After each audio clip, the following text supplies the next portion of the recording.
ओम शांति। आज 24 दिसंबर 2022 की बाबा की साकार मुरली है। मुरली के महावाक्य है, मीठे बच्चे सदा यह स्मृति में रहें कि हमारा यह अंतिम 84वां जन्म है। अब वापिस घर जाना है, फिर अपने राज्य में आना है। प्रश्न है, बाप पक्का सौदागर है, कैसे? उत्तर है, जो अभी साहूकार हैं, जिन्हें पैसे का नशा है। बाबा कहते हैं, तुम यहाँ की अपनी राजाई संभालो। उनका बाप स्वीकार नहीं करता है।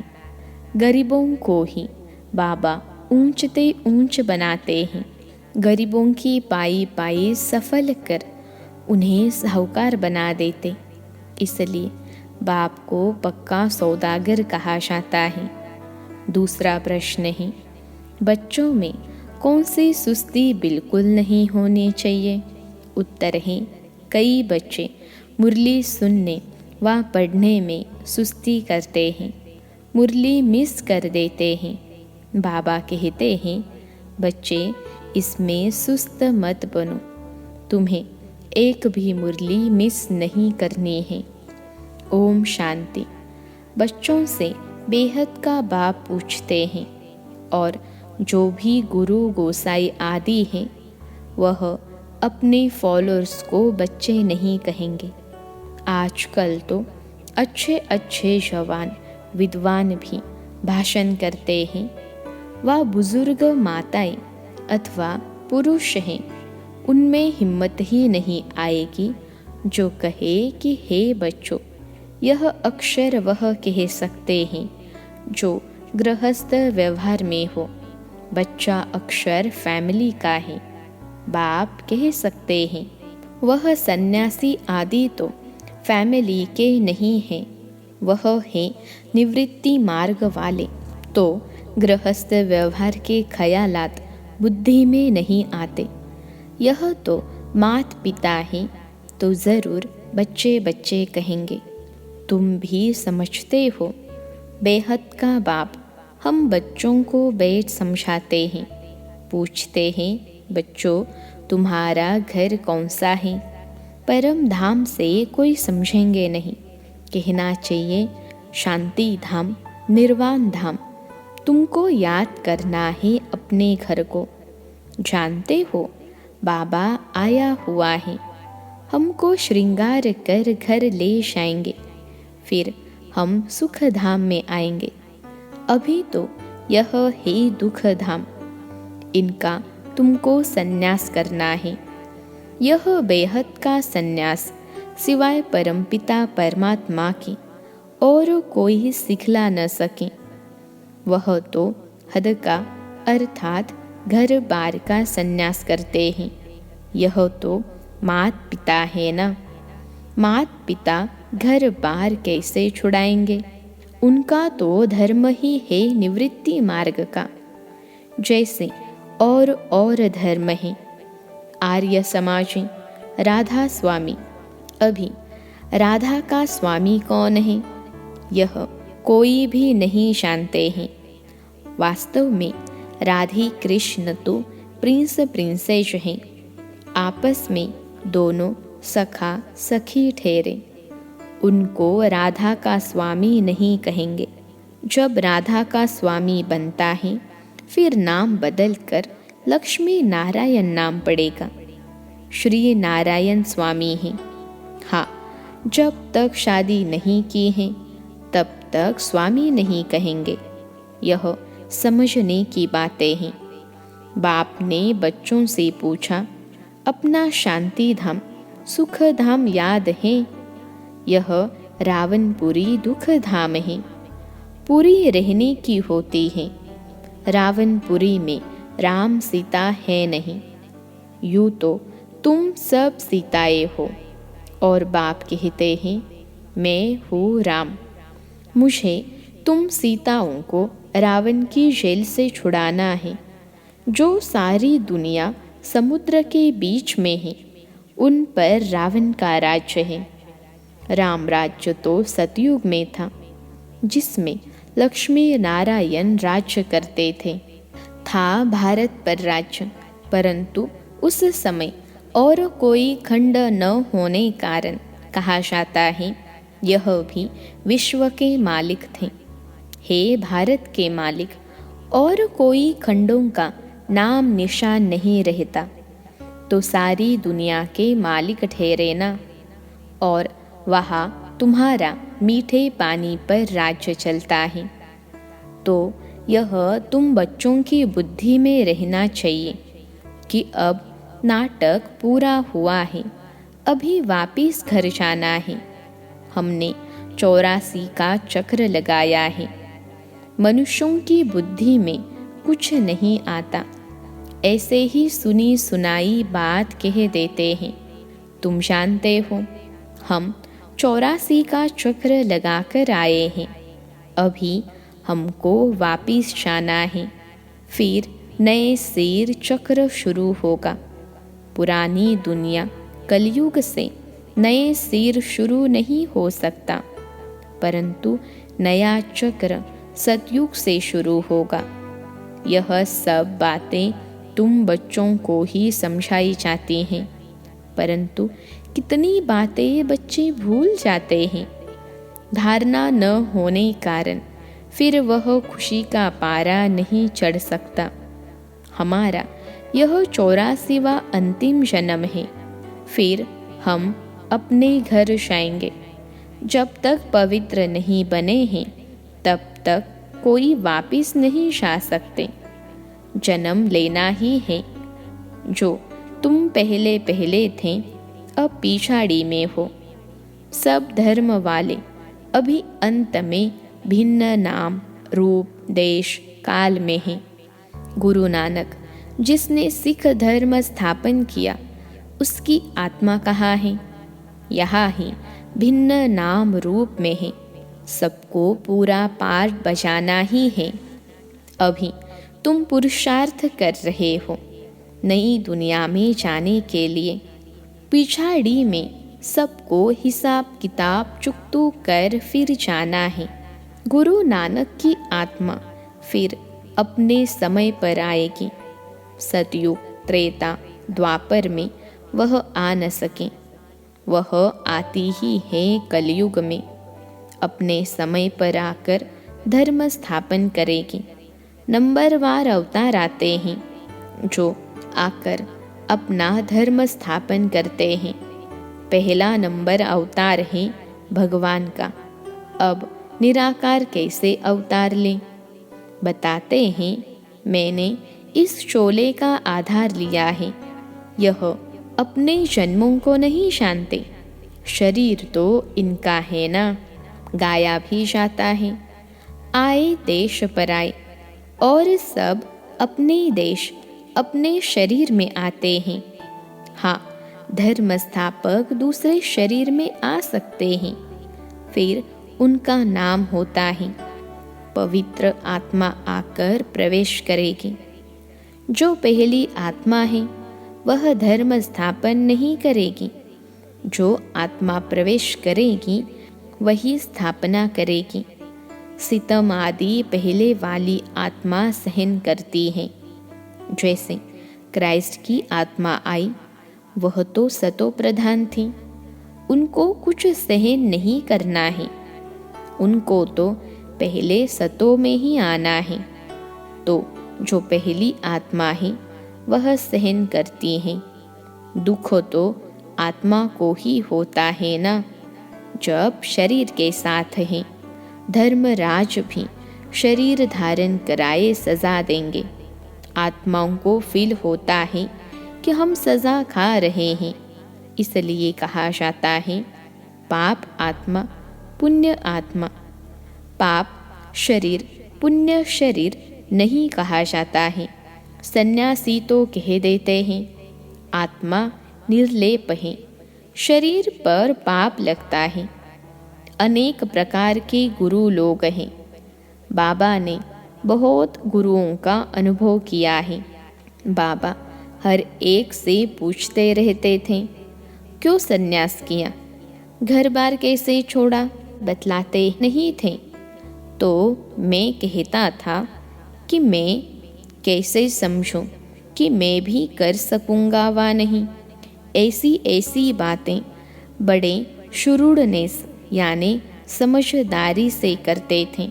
अभी समझते हैं कि यह सारा जो मनुष्य सृष्टि रूपी झाड़ है, इनकी जड़ जड़ीभूत अवस्था है। अभी फिर से नया शुरू होना है। प्रलय तो होती नहीं। शास्त्रों में महाप्रलय दिखाई है, वह तो होती नहीं। कहते हैं श्री कृष्ण सागर में पीपल के पत्ते पर आया, यह सब है गपोड़े। बाप कहते हैं मैं तो आता हूँ आदि सनातन देवी देवता धर्म की स्थापना करने। हमेशा पहले स्थापना फिर विनाश, पालना ऐसे कहना चाहिए। ऐसे नहीं कि पहले स्थापना पालना पीछे विनाश कहो। तो कोई सेंसिबल सुनेगा तो कहेगा यह तोते मुहाफिक पढ़े हुए हैं, स्थापना पालना फिर विनाश कैसे होगा। इसलिए कायदे मुजीब करेक्ट अक्षर बोलने हैं, स्थापना विनाश पालना। अभी ऊंचे ते ऊंच बाप की तुमको श्रीमत मिलती है, देते हैं ब्रह्मा के तन द्वारा। यह बाबा का शरीर मुकर्रर है। सेंसिबल बच्चे जो होंगे उनको कोई राय पूछनी होगी तो श्रीमत लेंगे। श्रीमत पर चलने से कभी धोखा नहीं खाएंगे। शिव बाबा की ही श्रीमत है। बाबा दूर थोड़े ही हैं। बाप देखते हैं बच्चे रॉन्ग चलते हैं व राइट चलते हैं। हर एक को सर्जन से राय मिल सकती है। यह है सबसे बड़ा सर्जन। कोई भी बात में तकलीफ हो तो बाबा बैठा है, श्रीमत पर चलते रहो। समझो कोई गरीब बच्चा है, धारणा अच्छी है, सर्विसेबल है, परंतु गरीब है, इसलिए आकर मिल नहीं सकता। ऐसे को टिकट भी मिल सकती है। बाप तो गरीब निवाज है ना। ऐसे तो बाप को बच्चे चाहिए जो गरीब से गरीब हो और पढ़कर ऊंचे ते ऊंचा चढ़ जाए। आजकल सब गरीब हैं। 10-20 लाख तो कुछ भी नहीं है। 10-20 करोड़ हो तो साहूकार कहा जाए। बाबा ने समझाया है पदम पति यह वर्षा ले नहीं सकेंगे, वह अर्पण हो न सके, न बाबा अलाउ करेंगे। गरीबों की पाई पाई सफल होती है। ऐसी क्या पड़ी है, यह भी पक्का सौदागर है, इसलिए साहूकार आते ही नहीं हैं। बाप कहते हैं तुम अपनी राजाई संभालते रहो। अब तुम बच्चे जानते हो, बाबा आकर सब वेदों शास्त्रों का सार समझाते हैं। यह भी बाबा ने समझाया है। विष्णु को ब्रह्मा बनने में 5000 वर्ष लगते हैं और ब्रह्मा से विष्णु को निकलने में 1 सेकंड। और कोई यह बातें समझ न सके। बाबा कितना अच्छा हिसाब समझाते हैं। विष्णु की नाभि कमल से 84 जन्मों बाद अभी ब्रह्मा निकला है। अभी ब्रह्मा सरस्वती सो फिर लक्ष्मी नारायण बन जाते हैं। सूर्यवंशी बनेंगे फिर चंद्रवंशी बनेंगे। यह सारा चक्र बुद्धि में है। ब्रह्मा सो विष्णु, विष्णु सो ब्रह्मा, यह टॉपिक बहुत अच्छे हैं। सारे चक्र का राज इसमें आ जाता है। यह सब बातें सेंसिबल बच्चे अच्छी रीति धारण कर सकेंगे और पॉइंट्स लिखते करेक्ट करते रहेंगे। भाषण जब करते हैं कोई को याद नहीं रहता तो कागज सामने रखते हैं। तुम बच्चों को ओरली समझाना है। बैरिस्टर लोग बहुत अभ्यास करते हैं। फिर दूसरा वकील आर्ग्यू करेंगे तो किताब खोल कर देखेंगे। फिर बोलेंगे, जज साहिब देखो फलानी लॉ बुक में यह है। वह फिर कहेंगे फलाने बुक में यह है। उनके पास बहुत पॉइंट्स रहती हैं। इंजीनियर की भी बुद्धि चलती रहती है। तो हमको ऐसे ऐसे प्लान्स बनाने हैं। तुमको भी विचार चलाना है। टॉपिक की लिस्ट बनानी चाहिए। इस पर यह पॉइंट समझाएंगे। फिर सारी नॉलेज बुद्धि में आ जाएगी। फिर एक्यूरेट भाषण करेंगे। अचानक भाषण करेंगे तो गड़बड़ होगी। यह भी नंबरवार प्रैक्टिस है। तब तो जो तीखे हैं उनको बुलाते हैं, आकर भाषण करो। समझते हैं यह बड़ी बहन है। भाइयों में जगदीश होशियार है। तो कहेंगे यह बड़ा भाई है, तो फिर रिगार्ड पूरा रखना चाहिए। फिर बड़े का काम है छोटों को सिखाना। स्कूल में मैनर्स भी सिखलाते हैं। इसमें भी मैनर्स अच्छे चाहिए। दैवी गुण धारण करने हैं। मूडी नहीं बनना है। कभी मीठा कभी कैसा। वह फिर सर्विस नहीं कर सकते। बहुत मीठा बनना चाहिए। बहुत प्यार से किसको समझाना है, तब अच्छा पद मिल सकता है। सभी को राजी करना है। यह तो जानते हो, बाबा आकर सभी मनुष्य मात्र को खुश करते हैं। सर्व के सद्गति दाता, सर्व को सुख शांति देने वाला है। प्रेम का सागर, सुख का सागर है। तुम्हारा बाप है तो बाप जैसा मीठा बनना पड़े। तुम कल्प कल्प बाप का शो निकालते हो। शिव शक्ति पांडव सेना, तुम स्वर्ग की स्थापना करते हो। टाइम लगता है। जब तक आसुरी गुण बदल दैवी गुण बन जाए। आत्मा पर जो जंग चढ़ी हुई है वह कैसे निकलेगी? योग बल से। जितना बाबा की याद में रहेंगे उतना कट उतरेगी। बच्चों को मुरली एक भी मिस नहीं करनी चाहिए। बहुत बच्चे सुस्त हैं जो कभी मुरली भी नहीं पढ़ते हैं। मुरली में बहुत अच्छी अच्छी पॉइंट्स निकलती हैं, तो कभी भी मुरली मिस नहीं होनी चाहिए। परंतु बाबा जानते हैं अच्छे अच्छे बीके भी मुरली की परवाह नहीं करते। समझते हैं हम होशियार हैं। अच्छा, मीठे मीठे सिखिलते बच्चों प्रति माता पिता बाप दादा का याद प्यार और गुड मॉर्निंग। रूहानी बाप की रूहानी बच्चों को नमस्ते। हम रूहानी बच्चों की सिखिलते रूहानी माता पिता बाप दादा को याद प्यार, गुड मॉर्निंग और नमस्ते बाबा नमस्ते। धारणा के लिए मुख्य सार पहली पॉइंट है, सभी को राजी करना है। मुड़ी दिमाग वाला नहीं बनना है। बहुत बहुत मीठा बनना है। अच्छे मैनर्स सीखने और सिखलाने हैं। दूसरी पॉइंट है, हर कदम पर सुप्रीम सर्जन से राय लेनी है।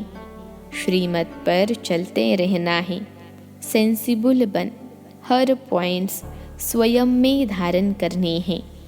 आज का वरदान है, त्रिकालदर्शी स्थिति में रहें। ड्रामा के हर समय के पार्ट को देखने वाले मास्टर नॉलेजफुल भव। त्रिकालदर्शी स्थिति में रहें। ड्रामा के हर समय के पार्ट को देखने वाले मास्टर नॉलेजफुल भव।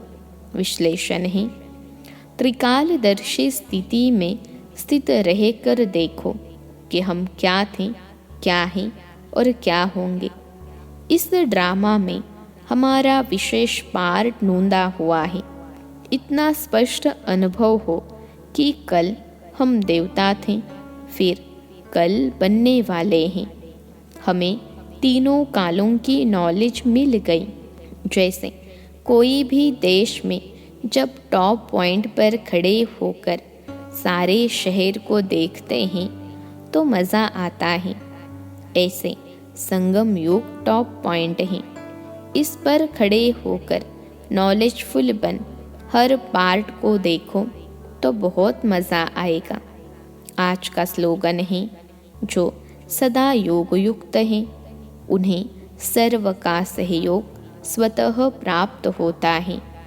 जो सदा योग युक्त हैं उन्हें सर्व का सहयोग स्वतः प्राप्त होता है। अच्छा, ओम शांति।